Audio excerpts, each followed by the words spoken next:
Hello everyone, बहुत बहुत स्वागत है निम्बस लर्निंग के इस यूट्यूब चैनल पे। आज के इस वीडियो में हम जानेंगे कौन कौन से फैक्टर्स है, कौन कौन सी बातें हैं जिनके बारे में आपको बिल्कुल सावधान रहना है। यानी जो terms and conditions RRB JEE ने आपके लिए लगा के रखी है, जिन बातों को जाने बिना आप फॉर्म फिलिंग बिल्कुल ना करें। तो फॉर्म फिलिंग से पहले आपके लिए एक इंपॉर्टेंट अपडेट होने वाला है कि कौन कौन सी डिटेल्स आपको पता होनी चाहिए जिसके साथ आप इजीली फॉर्म फिल कर पाएंगे। तो सबसे पहले बात करते हैं हमारे कंपल्सरी डॉक्यूमेंट्स के बारे में। यानी ऐसे कौन से डॉक्यूमेंट्स हैं जिनकी जरूरत आपको पड़ने वाली है फॉर्म फिलिंग से पहले। तो चेक करते हैं हम। सबसे पहले आपको अपना आधार कार्ड चाहिए। बिना आधार कार्ड की एंट्री डिटेल्स दिए आपका फॉर्म फिलिंग प्रोसेस कंप्लीट नहीं होगा। जब भी आप क्रिएट अकाउंट करके आप जब आगे फॉर्म फिलिंग करेंगे तो वहां पर आपसे आधार कार्ड पूछा जाएगा, तो उसके बारे में आपको एंट्रीज भरनी पड़ेगी। ओके, उसके बाद आपको अपना फोटो चाहिएगा जो कि 30 to 70 KB के साइज में होना चाहिए। अच्छा, इस फोटो के लिए आज से अगर मैं बात करूं तो फोटो आपका व्हाइट बैकग्राउंड के साथ होना चाहिए। लास्ट बार जब पेपर हुआ था उस समय ये इशू हुआ था, लोगों का फॉर्म रिजेक्ट हो गया था ड्यू टू फोटो और सिग्नेचर। तो एक चीज जरूर ध्यान रखिए, जब भी आप फोटो खिंचवाते हैं वो फोटो आपका जो है व्हाइट बैकग्राउंड के साथ होना चाहिए। साथ में कोई भी चश्मा वगैरह अगर आप पहनते हैं, अगर आप ग्लासेस पहनते हैं, वो ऐसे ट्रांसपेरेंट होंगे चलेगा, कोई दिक्कत नहीं है। लेकिन ब्लैक टिंटेड सनग्लासेस जो आते हैं वो पहन के बिल्कुल फोटो में खिंचाए, आपके फॉर्म रिजेक्शन होने का कारण बन सकता है। ओके, तो आपका फोटोग्राफ 30 to 70 KB के साइज के बीच में होना चाहिए और फोटोग्राफ व्हाइट बैकग्राउंड पे आपके पास फोटो होना चाहिए। ओके, फोटोग्राफ जब खिंचवाते हैं ध्यान रखिएगा पासपोर्ट साइज फोटोग्राफ खिंचवाना है तो आपको कम से कम चेस्ट तक होना चाहिए फोटोग्राफ। कुछ लोग होते हैं केवल इतना अपना गर्दन का फोटो डाल देते, तो वो भी एक अच्छा सिस्टम नहीं है। ठीक है, तो फोटोग्राफ्स और सिग्नेचर के साथ फॉर्म रिजेक्ट नहीं हो तो इस चीज का ध्यान रखिएगा। अगर मैं बात करता हूँ सिग्नेचर की, अगेन साइज 30 to 70 KB है। अगर जब आप सिग्नेचर अपलोड करते हैं एक चीज ध्यान रखिएगा, ब्लू या ब्लैक बॉल पॉइंट पेन से आप जो है सिग्नेचर एक सिंगल स्ट्रोक में करिए। इन्होंने अपने जो कॉरिगेंडम निकाला है इसमें क्लियरली मेंशन किया है कैपिटल लेटर्स के सिग्नेचर नहीं चलेंगे और जो टुकड़े टुकड़े में सिग्नेचर करते हैं वो भी नहीं चलेगा। यानी एक सिंगल स्ट्रोक में आपका सिग्नेचर होना चाहिए, केवल कैपिटल लेटर्स में। जैसे आप नाम लिख देते हैं, मान लीजिए आपने नाम लिखना है रतन लाल, तो ऐसे ये RATANLAL, ये सिस्टम नहीं चलेगा। आपको जब सिग्नेचर करना है तो एक सिंगल स्ट्रोक के अंदर आपका पूरा साइन होना चाहिए। जैसे फॉर एग्जांपल आपने साइन करना है, कुछ साइन नहीं है, सिंगल स्ट्रोक में आप अपना साइन कीजिए, चलेगा। ठीक है, तो कुछ भी जब आप सिग्नेचर करते हैं तो सिग्नेचर आपका सिंगल स्ट्रोक सिग्नेचर चाहिए। देन आपका बात करते हैं कम्युनिटी डिटेल्स की। अगर आप रिजर्वेशन का फायदा लेना चाहते हैं अपनी कैटेगरी के बेनिफिट्स पे, तो आपका कैटेगरी का सर्टिफिकेट्स आपके पास लेटेस्ट होने चाहिए। ध्यान रखिएगा एक्सपायर्ड नहीं हो गए हो। ओके, देन बात करते हैं बैंक डिटेल्स की। बैंक डिटेल्स की जरूरत पड़ेगी आपको रिफंड के लिए। तो जब भी रिफंड प्रोसेस होता है आपको अपनी बैंक डिटेल सबमिट करनी पड़ेगी फॉर रिफंड प्रोसेस। जैसा कि आप सबको पता होगा, जो आरआरबी है उस फॉर्म फीस में से लगभग 400 रुपए के आसपास आपको जो है रिफंड देगा। तो फॉर रिफंड प्रोसेस आपके लिए आपका बैंक डिटेल्स पूछा जाएगा। बैंक डिटेल्स में आपको क्या क्या चीजें चाहिए कि इसके अंदर आपको अपना बैंक का अकाउंट नंबर, उसी के साथ में IFSC कोड। ठीक है, अकाउंट नंबर, IFSC कोड आपको फिल आउट करने पड़ेंगे। ओके, अगर मैं बात करता हूं 10th की मार्कशीट की, तो 10th की मार्कशीट भी हैंडी रखिएगा माय डियर फ्रेंड्स। आपको अपने रोल नंबर 10th के और अपनी पासिंग डेट, किस डेट को आपने 10th को पास किया था, वो डेट्स आपको जो है मिलेगी 10th की मार्कशीट में, तो उसको भी हैंडी रखिएगा। उसी के साथ साथ आगे बात करें तो एजुकेशनल क्वालिफिकेशन सर्टिफिकेट चाहिएगा। यानी जो भी आपने डिग्री करी है, चाहे आपका जो डिग्री है डिप्लोमा का है, चाहे आपका बीटेक का डिग्री है, चाहे BSc इन सिविल आपने कर रखा है, उस केस में जो भी आपका डिग्री है उसका फोटोग्राफ चाहिएगा आपको। यानी उसका रोल नंबर जो है और उसी के साथ में उसके ऊपर जो आपका पासिंग डेट है वो आपको इसमें एंटर करना होगा। ओके, नेक्स्ट हम बात करें कुछ इंपॉर्टेंट बातें जिनका आपको ध्यान में रखना है फॉर्म फिलिंग प्रोसेस में। तो एक एक करके पॉइंटर्स को डिस्कस करते हैं जो इंपॉर्टेंट पॉइंटर्स है आपके फॉर्म फिलिंग प्रोसेस से रिलेटेड। तो अगर हम बात करें तो सबसे पहले कैंडिडेट को नोट कर लेना चाहिए that the date of birth that is filled in their application should be the same as recorded in matriculation or equivalent certificate. No subsequent request for change in date of birth will be considered. Any difference to date of birth will lead to disqualification of the candidate. आप समझ लीजिए, जो आपका date of birth आपका matric certificate में यानी 10th की marksheet में वही डेट ऑफ बर्थ जो है मान्य रहेगा। उसके अलावा अगर आपने कुछ डेट ऑफ बर्थ अलग भरा है, अगर उनके बीच में कोई डिस्क्रिपेंसी है यानी उन दोनों के बीच में अंतर है, जो डेट आपने भरा है और जो आपकी 10th की मार्कशीट में, आपका फॉर्म रिजेक्ट हो जाएगा। क्लियरली क्या रखा है, डिस्क्वालीफाई कर दिया जाएगा कैंडिडेट को।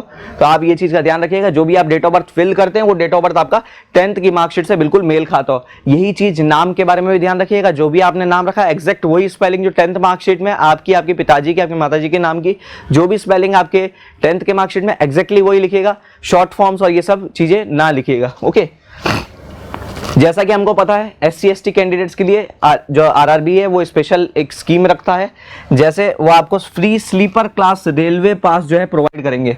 ओके, तो यानी जब आप एग्जाम देने जा रहे हैं उसमें जो आपका खर्चा हो रहा है वो वेव ऑफ हो जाता है। ठीक है, तो वो केवल SC और ST कैंडिडेट्स के लिए वैलिड है, वो भी ऑन रिक्वेस्ट, जब आप रिक्वेस्ट डालेंगे उस चीज की। ठीक है, तो वो आपको कॉल लेटर के साथ में अवेलेबल हो जाएगा। ओके, तो जो भी आपकी कैंडिडेट्स की रिस्पॉन्सिबिलिटी है, that are willing to travel free to give the correct name of the railway station in online application, failing which the travel authority may get rejected while obtaining reservation. यानी जब आप form fill कर रहे होंगे तो आप अपनी category जब आप फिल करेंगे तो आपके पास ये ऑप्शन खुल जाएगा कि आपको क्या फ्री ट्रेन ट्रैवल की फैसिलिटी चाहिए। अगर आप उसको अवेल करना है, स्लीपर क्लास का टिकट मिलेगा, कोई एक्सपेक्टेंसी मत रखिएगा 3rd AC, 2nd AC या 1st AC का टिकट मिल जाए। ओके, स्लीपर क्लास का टिकट आपको अवेलेबल होगा।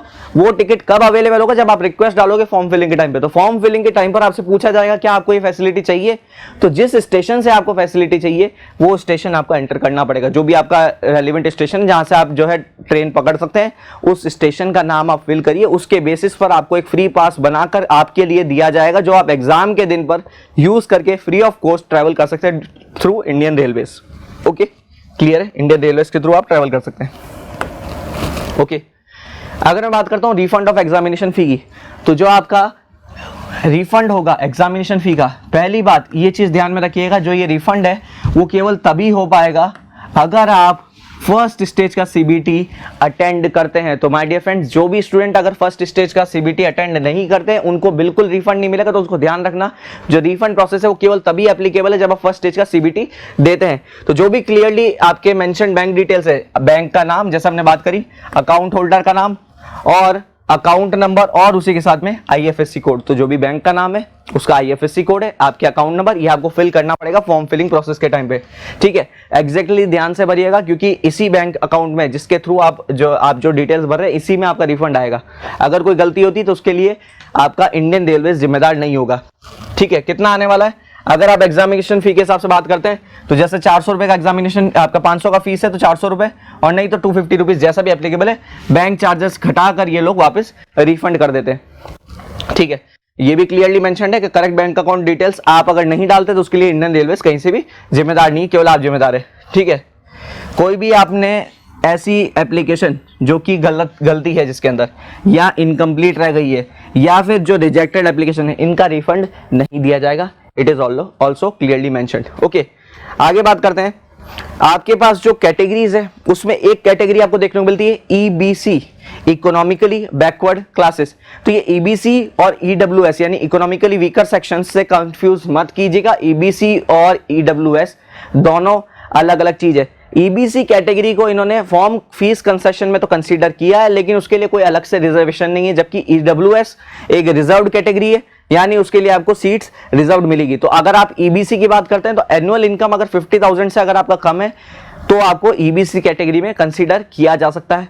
तो EBC कैटेगरी फॉर्म फीस के अंदर रिडक्शन है, लेकिन कोई भी रिजर्वेशन नहीं है, तो वो बात बिल्कुल क्लियरली मेंशन्ड है। ओके, अगर आगे बात करते हैं हम एजुकेशनल क्वालिफिकेशन से रिलेटेड, तो कैंडिडेट्स के पास जो भी रिक्विजिट यानी जो भी जरूरती एजुकेशन या टेक्निकल क्वालिफिकेशन है वो होनी चाहिए, उसके बिना आपका फॉर्म ऑटोमेटिकली रिजेक्ट हो जाएगा। ओके, तो वो इसमें लिख रखा है, जो भी आपके पास फॉर्म फीस की जो लास्ट डेट है, फॉर्म क्लोजिंग की जो डेट है, उससे पहले आपका रिजल्ट आ जाना चाहिए। अगर उसके बाद में अगर रिजल्ट आता है उस फॉर्म को कंसीडर नहीं किया जाएगा। क्लियर है? यानी आप इस चीज को ध्यान में रख लीजिए, जो भी अपीयरिंग कैंडिडेट्स हैं उनका जो फाइनल रिजल्ट है वो फॉर्म फीस जो फॉर्म फिलिंग का जो लास्ट डेट है उससे लास्ट डेट से पहले आ जाना चाहिए। ठीक है, फीस की अगर हम बात करते हैं सारे कैंडिडेट्स के लिए, आपके पास जो फीस है इट इज 500 रुपीज, और उसी के अलावा जो आपके रिजर्व्ड कैंडिडेट्स है जैसे SC ST ex serviceman, female, transgenders, minorities या फिर इकोनॉमिकली बैकवर्ड क्लासेस EBC, इन सब के लिए 250 रुपीज का फॉर्म फीस तय किया गया है। ठीक है, तो EBS और EWS का, EBC और EWS का मैंने आपको क्लियर कर दिया है। ठीक है, ये फॉर्म फीस में से जो रिफंडेबल अमाउंट है, जैसे इधर 400 रुपए का रिफंड अमाउंट आपको देखने को मिल रहा है, यहाँ पे आपको 250 रुपीज का रिफंड अमाउंट देखने को मिल रहा है, ये कब होगा, ये कब होगा, देखो बैंक जो ट्रांजेक्शन जो चार्जेस है वो काटने के बाद कब रिफंड होगा, जब फर्स्ट स्टेज सीबीटी आप अटेम्प्ट कर देंगे। ओके ठीक है, नेक्स्ट पॉइंटर हम देखते हैं, signature of all the candidates on the document should be uniform and identical. जो सिग्नेचर आप कर रहे हो वो एक जैसा होना चाहिए और आइडेंटिकल, मेल खाना चाहिए। मतलब फॉर्म में आप जब सिग्नेचर भर रहे हो, जब आप एग्जाम देने जा रहे हो, सिग्नेचर आपके मैच होने चाहिए। सिग्नेचर रनिंग हैंड राइटिंग में होना चाहिए, जैसा मैंने आपको बताया, signature should be in running hand writing and not in block Capitals, block Capitals में नहीं होना चाहिए, और नॉट डिसजॉइंटेड लेटर्स में, जैसा मैंने आपको बताया था अलग अलग लेटर्स लिख देते हो, जैसे RISHI, ऐसे लेटर्स का सिग्नेचर डिस्क्वालिफिकेशन करवा देगा, आपका फॉर्म डिस्क्वालीफाई हो जाएगा। तो आप अलग अलग सिग्नेचर ना करें और ना इस टाइप से सिग्नेचर है, रनिंग हैंड राइटिंग में सिग्नेचर होना चाहिए, नहीं है प्रैक्टिस कर लीजिए, बिल्कुल जब फॉर्म फिल कर रहे हैं उससे पहले उसको प्रैक्टिस कर लीजिए ताकि गलती से भी आपका सिग्नेचर अलग नहीं दिखे। ओके नेक्स्ट पॉइंटर देखते हैं हम, ये जो हम बात कर रहे थे, लास्ट डेट जब भी है, क्लोजिंग डेट जब भी है फॉर्म की, उससे पहले आपका रिजल्ट आ जाना चाहिए। यानी those awaiting the result of the final examination for the prescribed qualification are not eligible hence should not apply. जिनका भी रिजल्ट नहीं आया है और ना आपको उम्मीद है कि फॉर्म फिलिंग की लास्ट डेट खत्म होने से पहले आ जाएगा, तो वो फॉर्म कृपया ना भरे, वो फॉर्म एक्सेप्ट नहीं होगा। यानी आपका जो लास्ट डेट है फॉर्म फिलिंग का, उससे पहले आपका फाइनल रिजल्ट आ जाना चाहिए। यानी जो भी आपके रिक्वेस्टेड क्वालिफिकेशंस है वो आप क्वालिफाइड होने चाहिए इस फॉर्म की फिलिंग की लास्ट डेट से पहले। सिंपल सा अर्थ है, क्लियर है। एक और बात बहुत इंपॉर्टेंट है, अगर आपने एक से ज्यादा एप्लीकेशन फिल की है, if you have filled more than one application, बच्चे कर सकते हैं सर मल्टीपल जोन में भर देता हूँ, मुंबई जोन में भी फॉर्म भर देता हूँ, सिकंदराबाद जोन में भी फॉर्म भर देता हूँ, अजमेर जोन में भी फॉर्म भर देता हूँ, तीनों में बहुत अच्छी सीट्स है। माय डियर फ्रेंड्स, अगर आपने मल्टीपल जोन्स में फॉर्म फिल किया है, आपके सभी फॉर्म्स रिजेक्ट हो जाएंगे।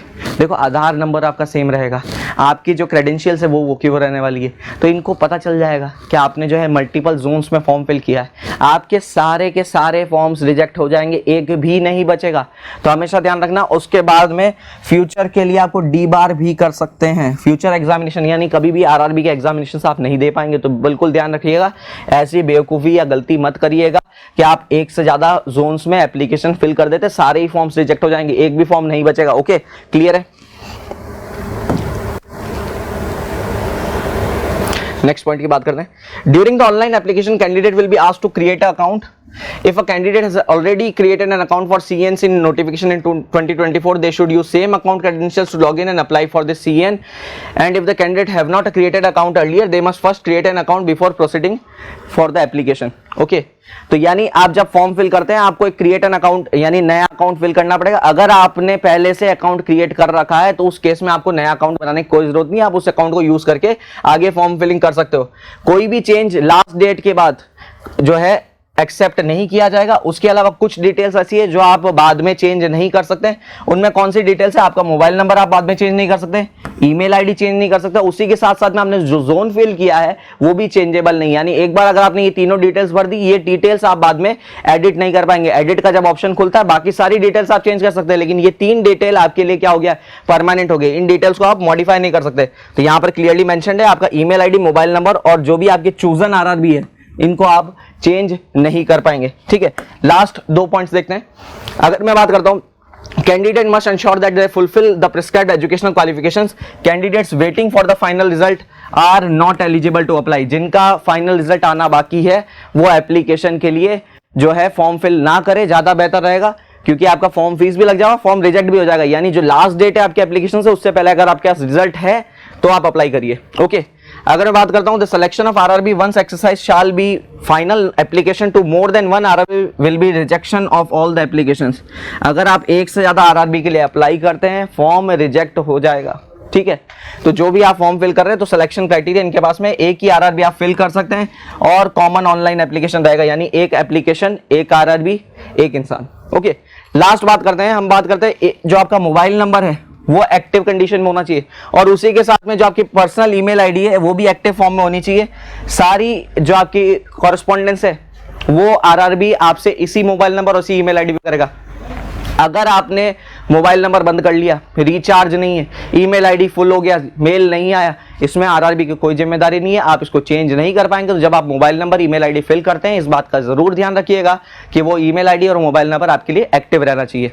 ओके, तो ये इसी सारे ऐसी ही और जानकारियों के लिए जुड़े रहिए आपके favourite online learning portal nimbus learning के साथ। ये आपके फ्यूचर की तैयारी powered by engineers academy. Thank you so much. If you really like the video, please hit the like button, share the video, subscribe to our YouTube channel and press the bell icon for the latest updates. Thank you.